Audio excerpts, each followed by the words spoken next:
Joshua Cribbs turns disaster into a score! Ugly, misformed little creature who has no purpose here, no meaning. I am a human being. Washed it down with 1 beer, 2 beers, 3 beers, a shot of whiskey, a margarita, and a Bloody Mary. And I said, Stone Cold, why have one when you can have them both?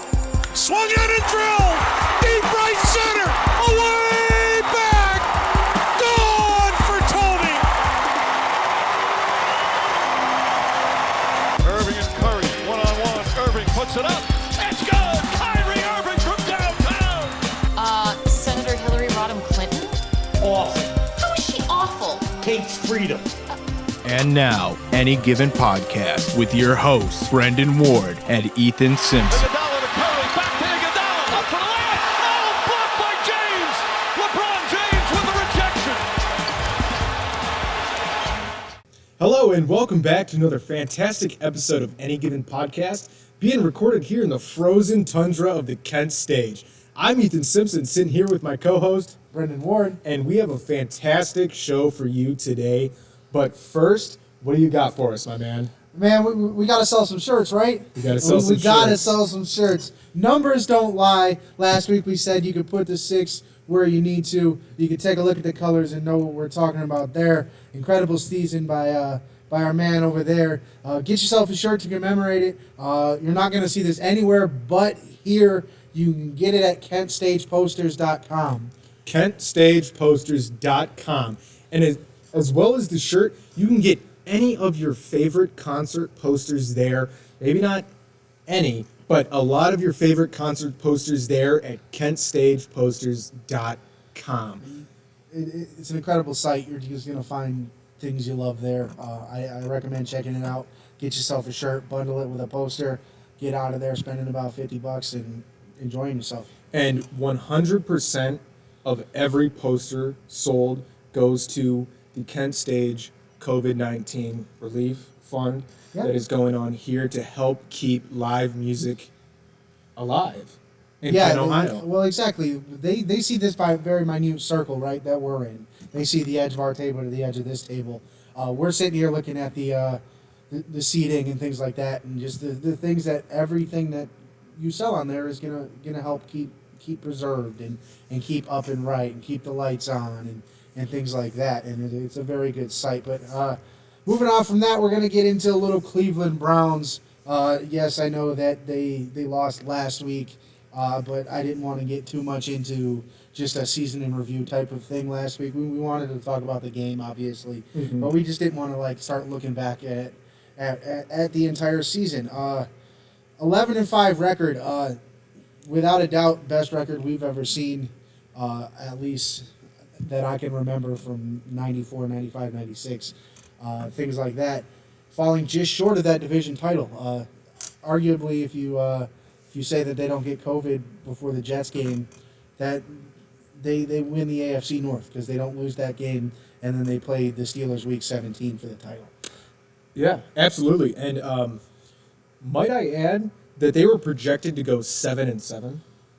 Yeah, they weren't supposed to be very good.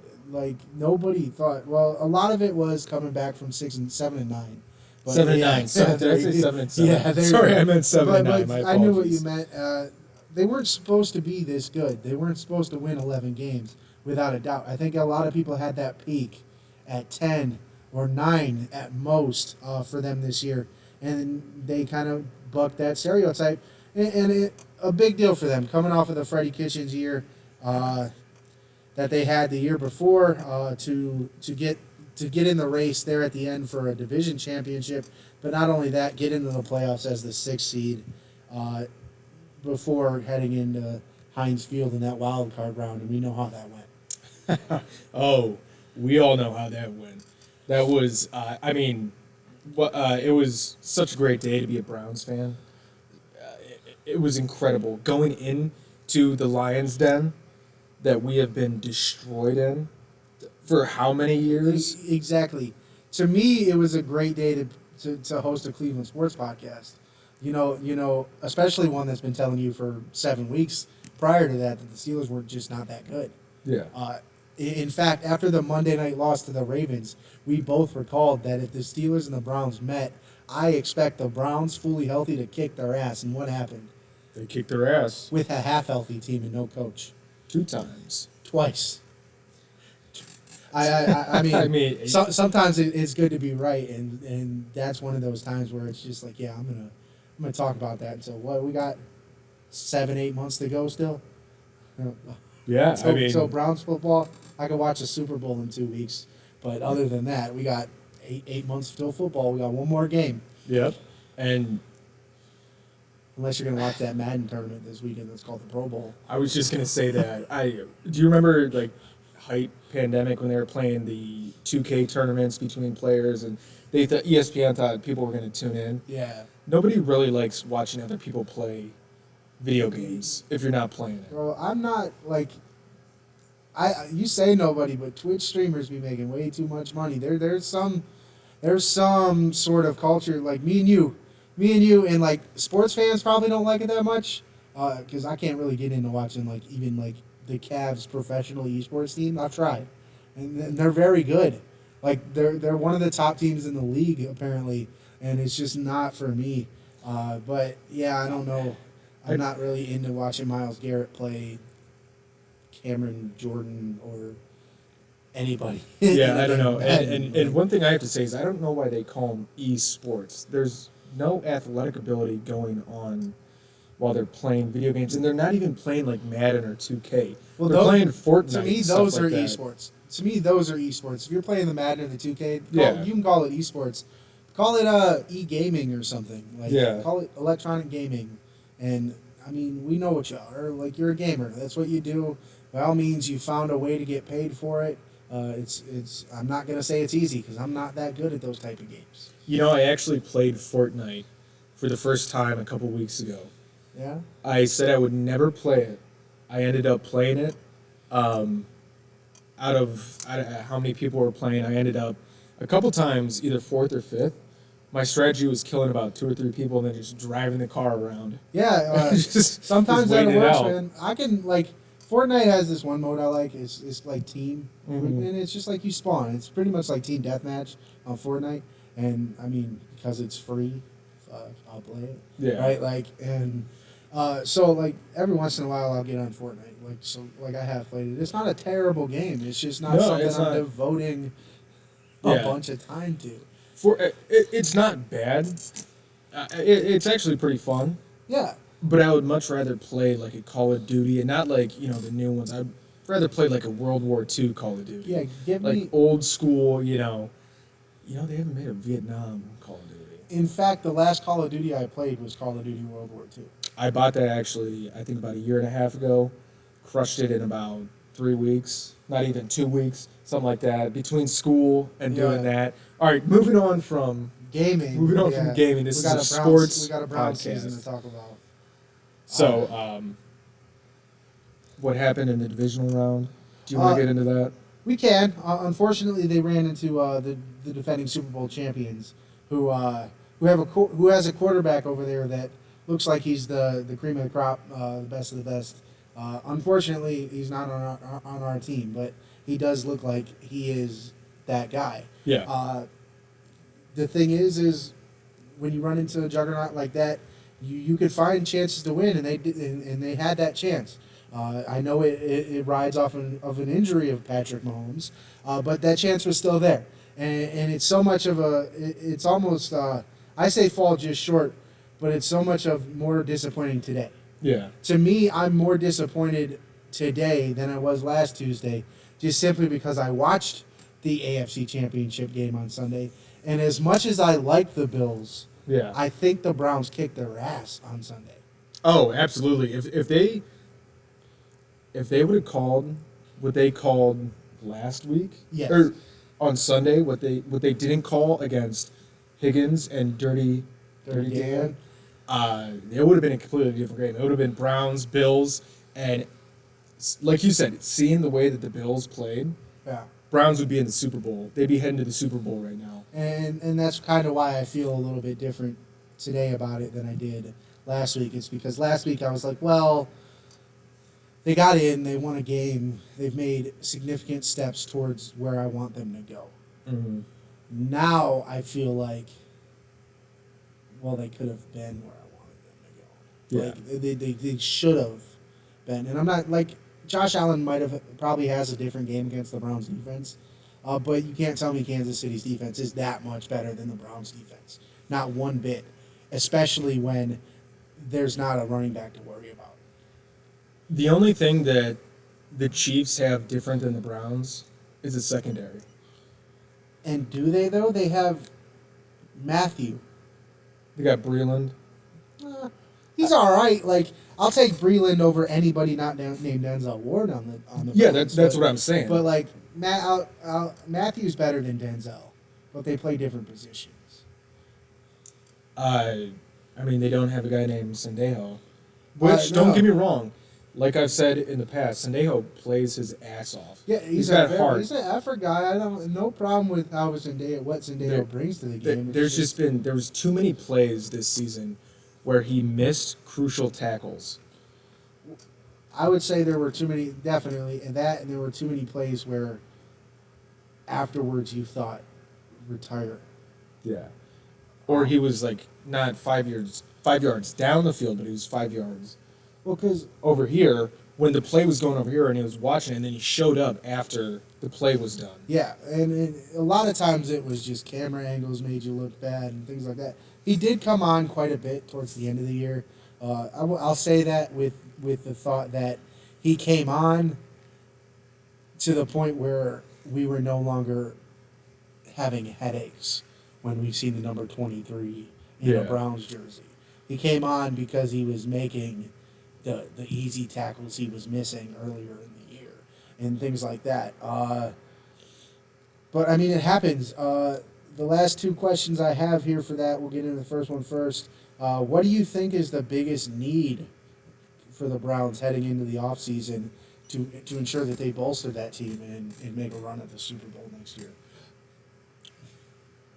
Safety and cornerbacks. I'm not taking anything from Grant. I'm just saying they need to get another rookie and a veteran. You get the veteran to start, let the two rookies sit behind him, so you can maybe not even a rookie safety, rookie cornerback to sit behind Denzel Ward. Get a veteran safety to have Grant sit behind and watch. That's not Sendejo. Yeah. I don't know about the linebacker position. I saw a lot of hate on Mack Wilson, but I think Mack Wilson played just fine this year. He also missed some crucial tackles, but overall, he was a good player. I don't appreciate the hate that Mack Wilson is getting online. Well, you know how I feel about Mac. I thought he was the steal of that draft. I'm not going to throw him to the wayside because he was really good his rookie year. Sure, he had a couple bad games this year. I'll give people that. But overall, he's a young kid. He's 2 years in the league. He's younger than me and you. Mm-hmm. Out there being a starting linebacker for a team who went from linebacker being one of their strengths when Schobert and Kirksey were here, to now Sione Takitaki was probably your most consistent linebacker this year, and coming into the year, we weren't sure he was even gonna cut it in the league. Yeah. So there's those things. I'm really excited to see what Jacob Phillips does because I think he could be really good. Grant Delpit, I think, is going to play down towards the line quite a bit. Mm-hmm. I also like Ronnie Harrison. I will say linebacker, though, because I do think they don't have that number one guy. They have Mac and they have Sione Takitaki, who fills in for me. Let's take a look at Dallas's just because I can think of it. Their linebacking core. You had when healthy, you have Sean Lee in the middle, and then you have Van Der Esch on one side and Jalen Smith on the other. I'll give Mac and Jacob Phillips more of the Jalen Smith role, the burner who's going to chase the quarterback. Van Der Esch being the bigger guy that's going to stop the run. I'll give that to Takitaki because he came out and done it. I don't know if there's that mental guy, that captain, that Sean Lee, that Anthony Hitchens, that Bobby Wagner. I don't think there's that guy on this team yet, and they need him because Myles Garrett is great and he's a captain and things like that, but he's a defensive end. So at the end of the day, he's busting his ass and he's tired at the end of the play. He's not always going to be the guy that's like, hey, get your shit together. It's time to go make a play. And I think they need that guy. Again, with Denzel, another captain of that defense, is just not a guy who outside on the corner is really ever even going to be in the huddle with you because he's just hearing what you say, and then he's finding the DeAndre Hopkins of the world to cover because that's his job. No matter what we call, you're on that guy's side. Yeah. They in all the mock drafts, they have them going for a linebacker, which, like I was saying, I like Taki, I like Mac Wilson. I agree with you, actually. They do need a third guy in there that's like a pit bull that can come after him. All right, so moving on from that, does Odell Beckham Jr. mesh back into the offense nicely, or will he be on a short leash? Unfortunately, I wrote this question, and I think the answer is yes. I think that he is on a short leash because we saw what this offense could do this year without him. So if we're a month into the season and the Browns are 2-2 or 1-3, and OBJ is just seemingly significantly the problem, I think Barry's going to try to get the value out because right now he doesn't have that much value. Sure, you could probably get the Jets or somebody to give you a 2 or a 3 for him, but you're not going to get what you gave away for him. With OBJ, I think he can. I just think he needs to buy in like Jarvis has bought in. That, hey, if I do this right and do my job, I'm going to eat. And the team's going to eat, and we're going to be a lot more successful. Because like I said before we went on, I think if OBJ's healthy and he's contributing in offense, he falls in that, maybe not Julio Jones, but he falls in that DeAndre Hopkins, Devontae Adams, DK Metcalf type of range just because of the speed and the playmaking ability he has combined with the jumping and stuff like that. Yeah, I don't know if he meshes nicely back into this offense just because did you see him before his injury against the Bengals? Every time that Baker would not throw to him or he would drop a pass, hands would go flying up like, what the hell, man? I was open. You don't see Higgins doing that. You don't see Jarvis doing that. You don't see Donovan Peoples-Jones doing that. You don't see Hooper doing that. You don't see Bryant doing that. He's the only one that does that. I feel like he has such that ego that he needs to do this. He needs the ball. Me, feed me, me. I feel like they need to trade him because he will not come back nicely into this organization. So you think they can handle a star receiver at all? Do you think we have a star receiver? His name is Jarvis Landry. He's not that though. He's the star of the team. He is, but I'm talking. We don't need a player like Odell that's going to be like that. Do you remember right before they got rid of him in New York when he was throwing those hissy fits on the sideline? Yeah, remember he took his cleats off? No, I get all that, but okay, so I'll rephrase it different. Do you think DK works here? DK? Yeah, I think DK would work. Do you think Stephon Diggs works here? Yeah, those guys don't have the same personality as Odell. Odell wants to be a socialite. So and I get it. Odell has a basketball player mentality. Yeah, he's a little swaggy guy. Yeah, I get it, and it's not a bad thing. You have to have that.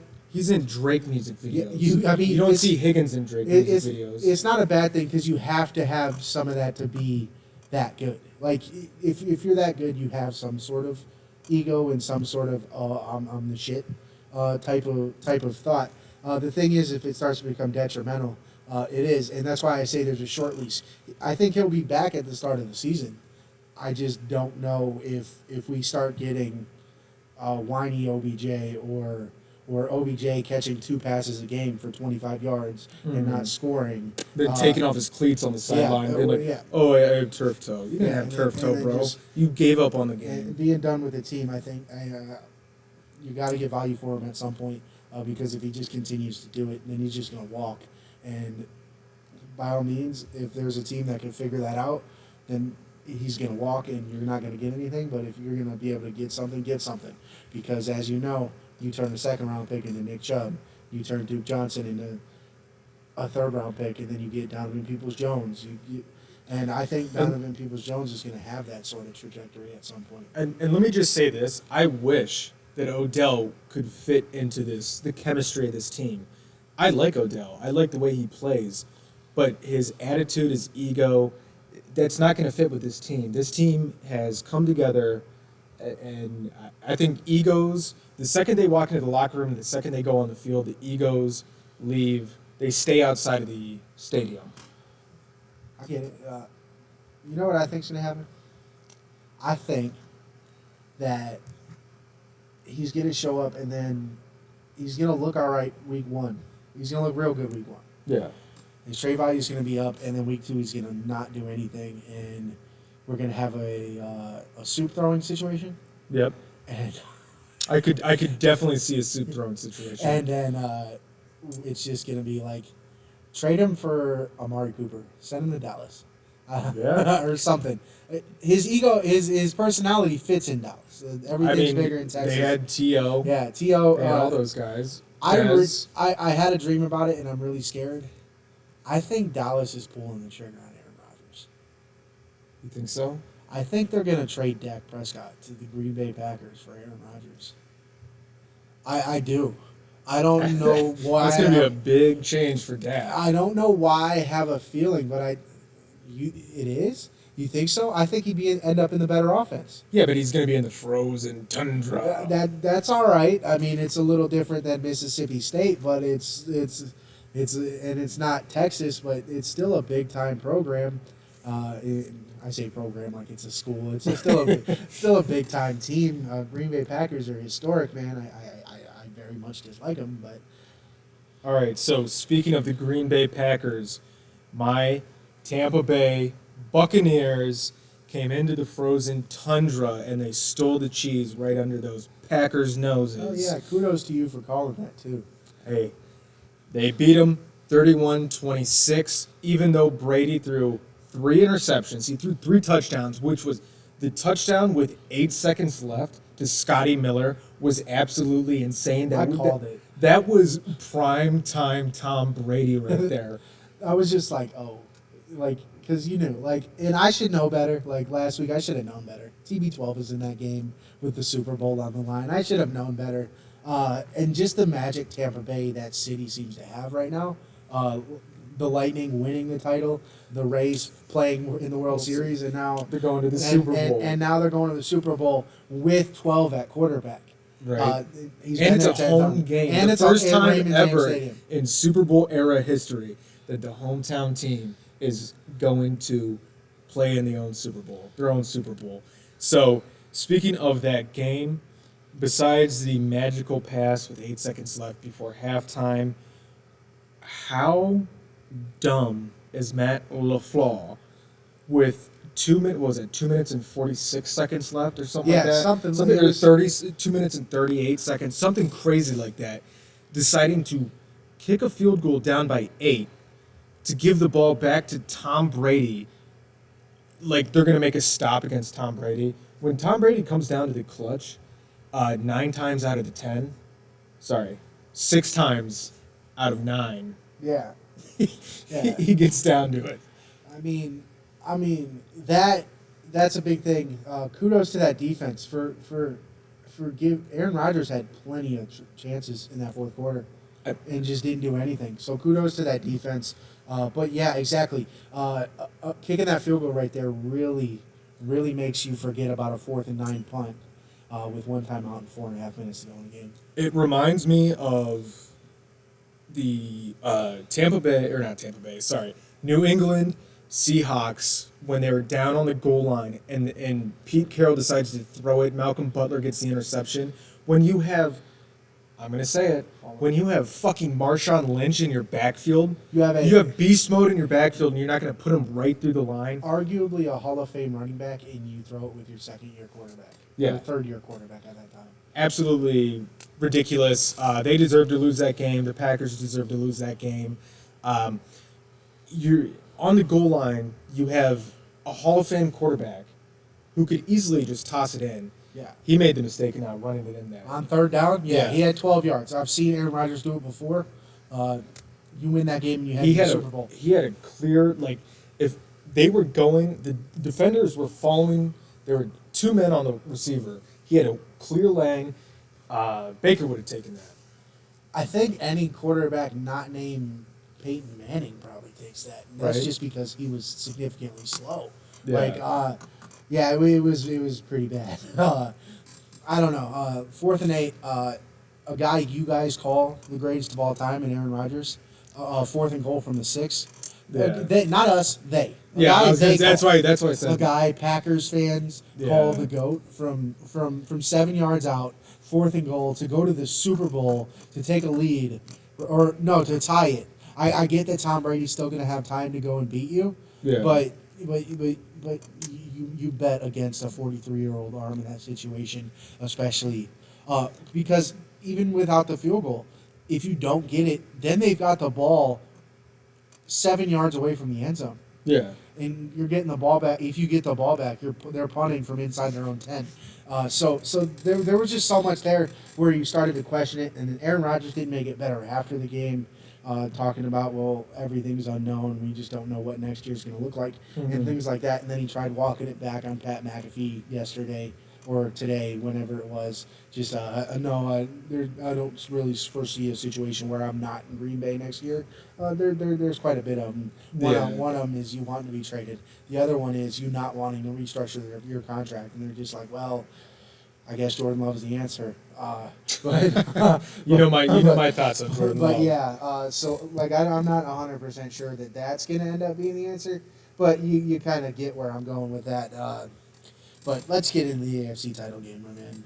All right, so we have the Chiefs of Kansas City beating the Buffalo Bills 38-24. This is the game. I was right on the Tampa Bay part. I was wrong on the Buffalo part. I thought the Bills were able to take the Chiefs. I've been saying it. I think the Bills were more scary to face than the Chiefs. I was wrong. Just because they were the more balanced team than me. Yeah. Yeah. They've been there before. The thing with this game is the Bills' defense just forgot Travis Kelce and Tyreek Hill played for the Chiefs. They stopped Edwards Hilaire, or however you say his name, very, very well. Like he was a big part of their game plan. I think they did a very good job of keeping Mahomes within a certain range of the pocket and getting pressure on him. It was just like anytime you touched Mahomes, you tossed the ball out, and Hill had 20 feet of space around him. Right, and then he was just zooming between defenders, getting 35-yard runs. You give him 3 yards, you might miss him. You give him 20 yards, he's going to score. Yeah, I don't know. They went in there just I think they were underestimating the Chiefs. Yeah, I think it was, I think they almost were like, well, we're not going to be playing Mahomes. And it kind of seemed like they were getting ready for Chad Henne. They weren't getting ready for just the off-the-wall offense that there is. And, it doesn't show exactly in the score, only losing by 14. But this game got scary before that fourth quarter de facto garbage time touchdown. Yeah, I thought it was going to be... I thought the Bills were running away with it with that muffed punt. I turned it on right after that and was like, oh, this is going exactly how I'd like it to go. Like I tweeted out, nobody circles a botched punt return like the Buffalo Bills. And then as soon as I tweeted that out, the Chiefs came out and were just like bang, bang, bang, bang. Oh, man.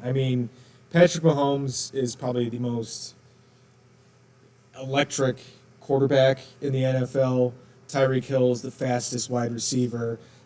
Travis Kelce shouts out, Cleveland Heights is probably the biggest, strongest, best receiving tight end.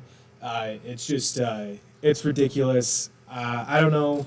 I think I just got way too caught up in Bills Mafia, probably just because as a Browns fan and what we went through, even going to the divisional round this year, I was so amped up. The Bills, let's go, Bills Mafia. Everybody was calling them the Lake Erie calling us Lake Erie brothers. Yeah, so we're both on Lake Erie.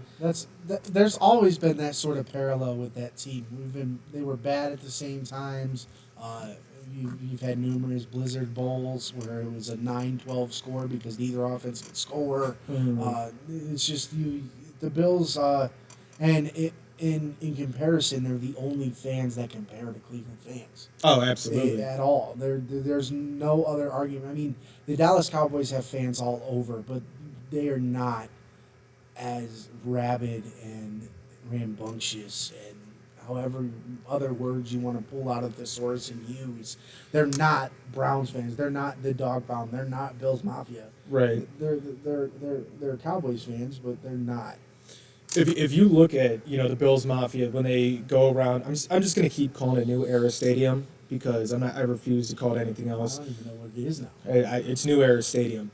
But when they like pan around the stands and everybody's in costumes or dressed up, dressed all crazy, they go around First Energy Stadium, same thing. It's so electric. These are two football cities, two football towns, Browns towns, Bills town. Everybody tailgates. Nobody tailgates like Cleveland and Buffalo.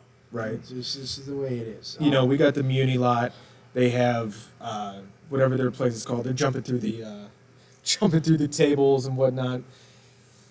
But moving on from that, we're gonna go into Super Bowl 59. I can't wait for in 10 years Super Bowl 69.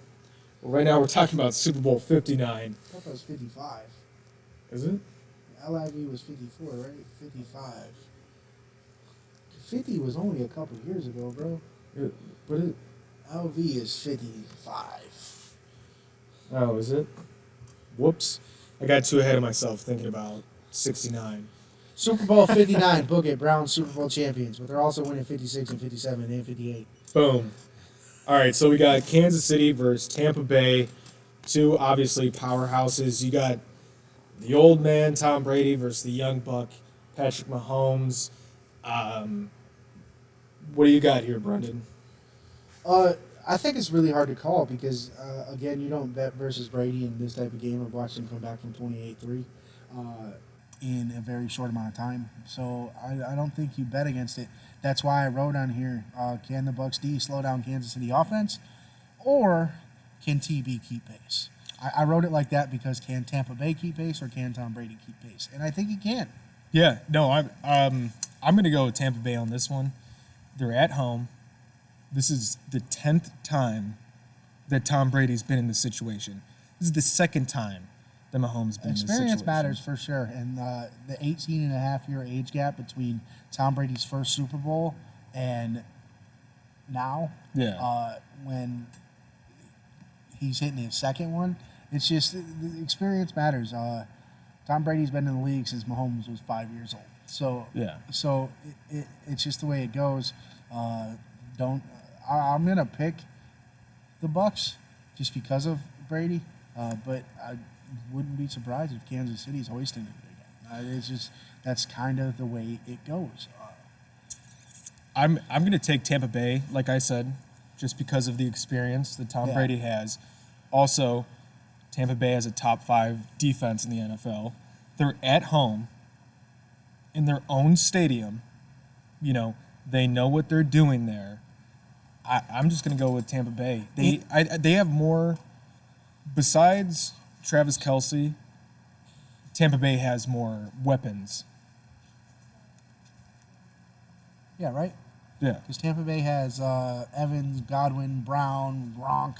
And in a Super Bowl, Gronk Kelce, I think, is a wash.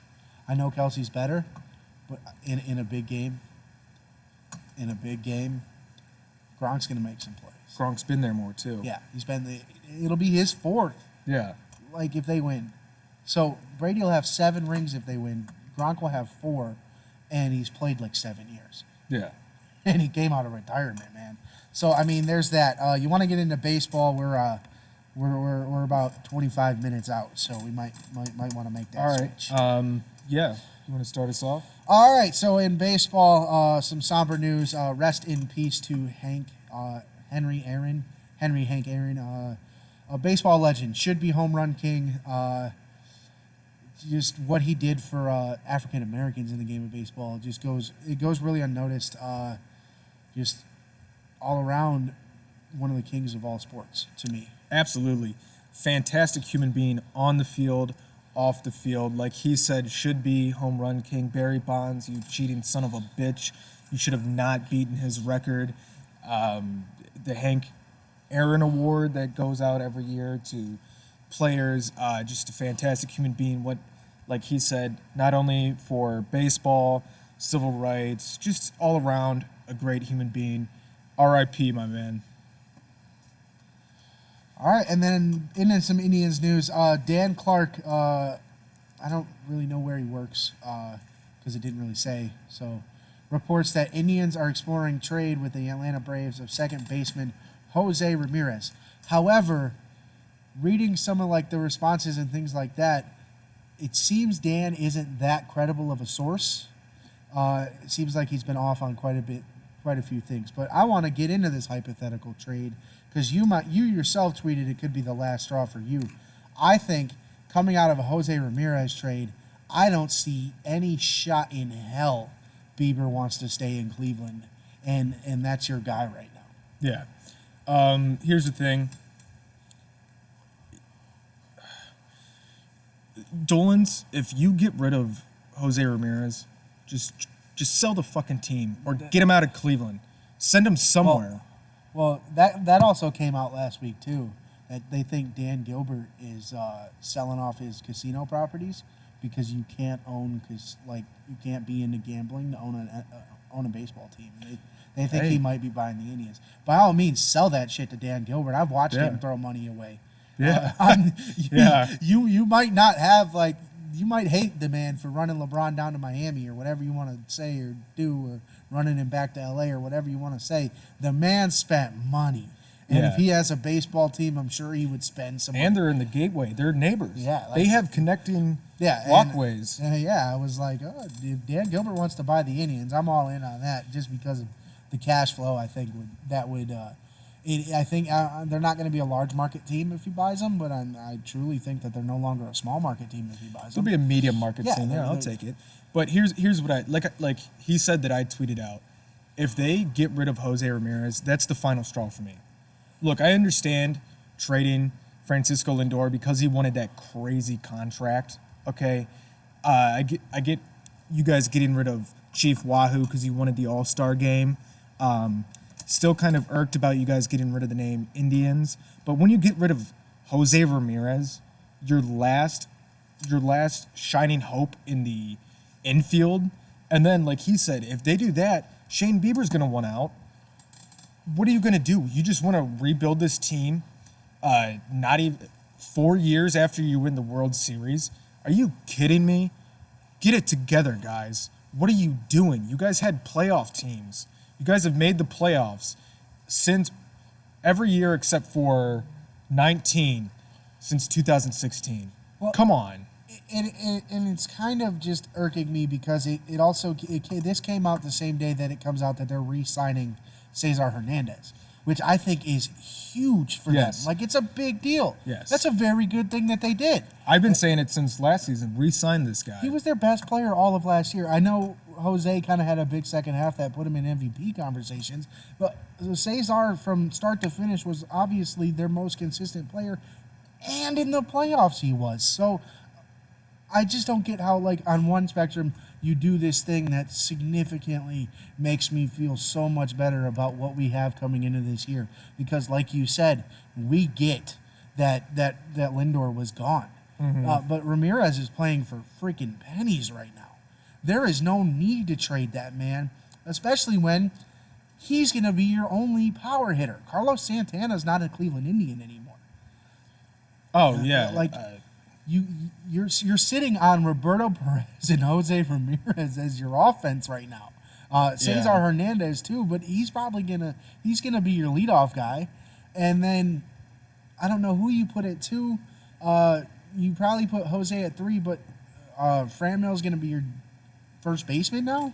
Yeah, is he gonna play first or is he gonna play outfield? I'm assuming he would be first baseman. He's not just gonna be a DH anymore. Yeah, I mean, Tyler Naquin's no longer on the team. Yeah, like there's a lot. I mean, of they people still have that- Oscar. He's great. Oscar- He's a great center fielder. But his bat just was not there last year. Yeah. I'd like to see Bobby Bradley and what he can do. Where the hell is Bradley Zimmerman? Yeah, he's been out for a while. He comes back for a couple games, then gets re-injured, and then I think he's spring training. He's like spring training wonder. Like, man, like every year in spring training, oh, Zimmerman's here. He's doing great, and he's going to be a significant part of this team. And then boom, just never see him on a lineup any game. yeah, it's I don't know what's going on with him. I really hope that he can stay healthy this season because he is a fantastic player and a fantastic bat when he is healthy.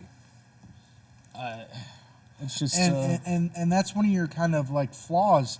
And maybe it was a flaw last year because they're waiting on all these guys to get healthy, like Mercado. I'm interested to see what the catcher they picked up, Hedges. I'm interested to see what he could do. They also got that Josh Naylor. I'm interested to see what he could do. Oh yeah, Josh because Naylor, he was pretty big for them in the playoffs last year.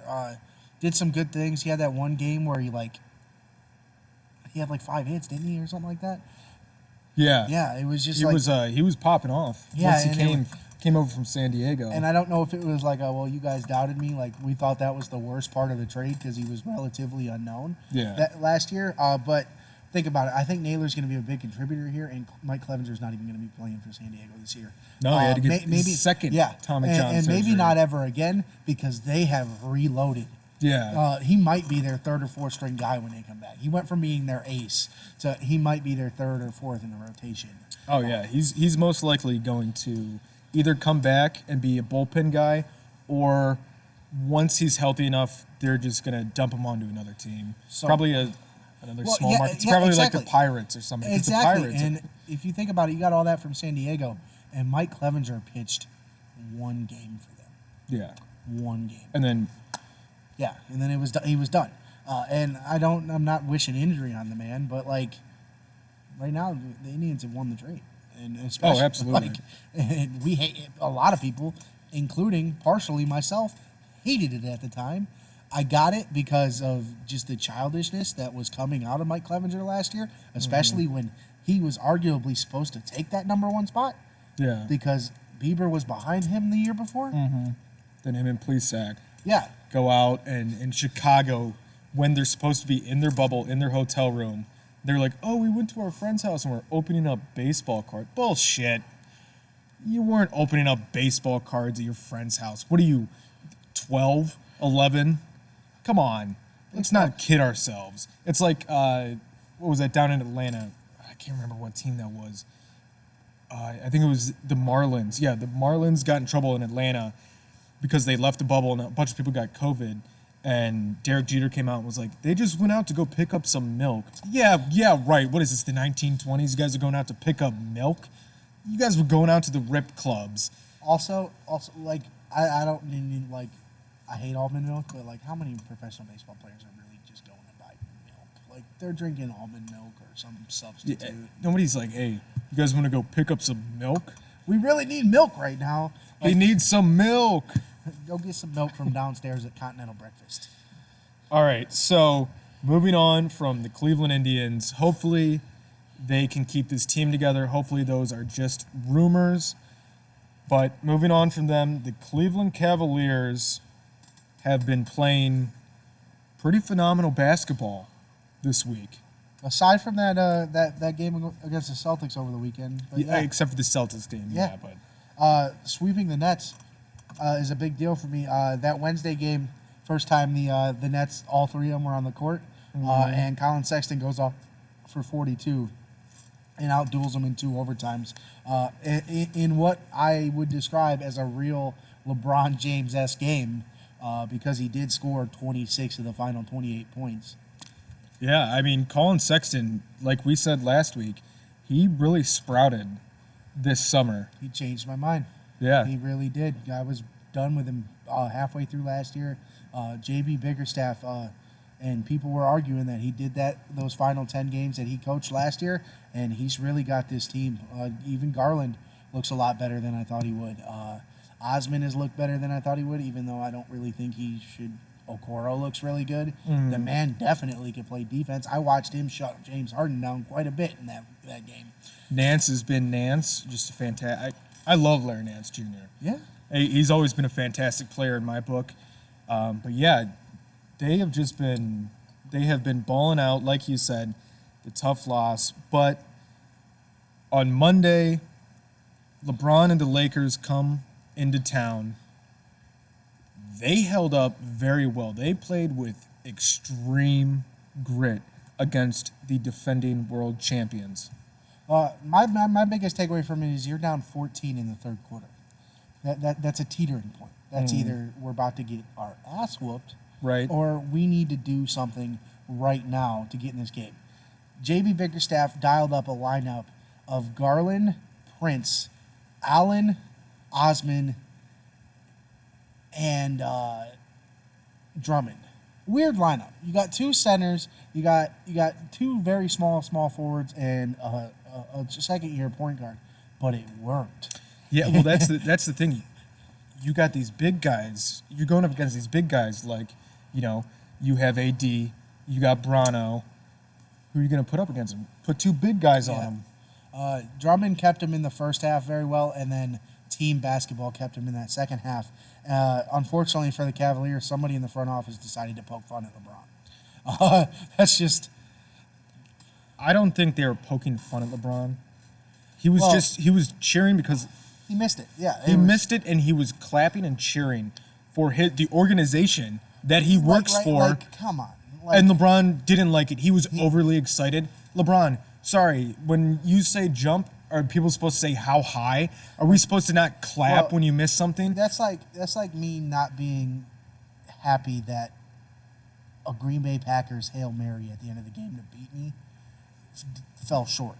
Like, that's not like, if Devontae Adams didn't catch that ball, you just expected me like, damn, he should have caught that. Right. No, like, yeah, hell yeah, he didn't catch that. It's just classic LeBron. Like, LeBron comes into Cleveland and he thinks like, oh, they should just be blowing me because I'm LeBron. I brought you a ring. It's like, no, dude, you haven't been here since 18. Guess what? We don't owe you shit. I love the dude to death, but the Cavs are the team, right? Like, that's our team. Like, it's going to happen. You're going to get rooted against when you come as a Laker into Rocket Mortgage Fieldhouse. That's what happens. And what do you think happens if LeBron makes that and this guy's sitting there like clapping like, good job, LeBron, while he's sitting next to Kobe Altman and Dan Gilbert. Yeah, and he's employed by the Cavaliers. What do you think they're gonna say about that? Like, oh no, yeah, you should root for LeBron. Screw these guys. It's just ridiculous. LeBron, get over yourself, pal. You're the greatest basketball player ever. Thank you for the 16 ring, but get over yourself, man. It's gonna happen. You're no longer a Cleveland Cavalier. You decided to go to Tinseltown, so chill out. You went and Hollywooded it up. All right, man. We're here at this day in sports history. We got a little bit of time to actually get into it if you want. Yeah, I'm gonna get a little bit into it. I don't think we really need to go that in depth into it. But this day in sports history, it is January 26th, 2020. The 1-year anniversary of the tragic helicopter crash that killed 9 people, including basketball legend Kobe Bryant, his 13-year-old daughter Gianna, her basketball coach John Altobelli, and 5 other passengers that were also teammates and their parents. Obviously a tragic thing to happen, not only to the sports world, but to the world in general. Kobe Bryant, obviously, first ballot Hall of Famer, world champion, one of the greatest basketball players ever. Obviously, the tragic thing that happened to his 13-year-old daughter and the 6 other passengers. And the pilot. I'm sorry, and the pilot. I forgot to bring in the pilot. There you go. That's your 9. But just a tragic thing to happen. They were on their way to one of their games when they got in the air and it turned out to be far too foggy and the plane happened to crash into the side of a mountain. Just a tragic thing to happen. Even if you're not a sports fan, you know Kobe. Like I said, what he has done on the basketball court, outside of basketball, what he has done for, human rights, what he has done for the community of Los Angeles and Philadelphia. It was just a tragic day. I was actually taking a quick cat nap on my couch before the Pro Bowl, and my mom called me, woke me up, and she was like, "Hey, Kobe died." And my first thing was, Bryant? Yeah, I got a text from my mom saying the same thing, and I was sleeping myself, and that's the first thing you think of. He's like, Kobe, what are you talking about? Bryant? Kobe no, Bryant? No, that didn't happen. Yeah. And then once you see Bleacher Report saying it, and then the just unnecessary photos you start seeing on Twitter that you ended up seeing, and then it started to become surreal because, like you said, legends. I'll go corny on this. Heroes get remembered. Legends never die. And a lot of times you take that seriously. Jim Brown has been around forever, but eventually he's going to be gone, and you don't think about that. Kobe was young. Right, he was 40. He was only it was 40 or 41 or something like that. It literally happened the day after LeBron passed him for all-time scoring. So it was the day after Kobe was the epicenter of basketball because it was such a big deal. He was 41. Yeah, 41.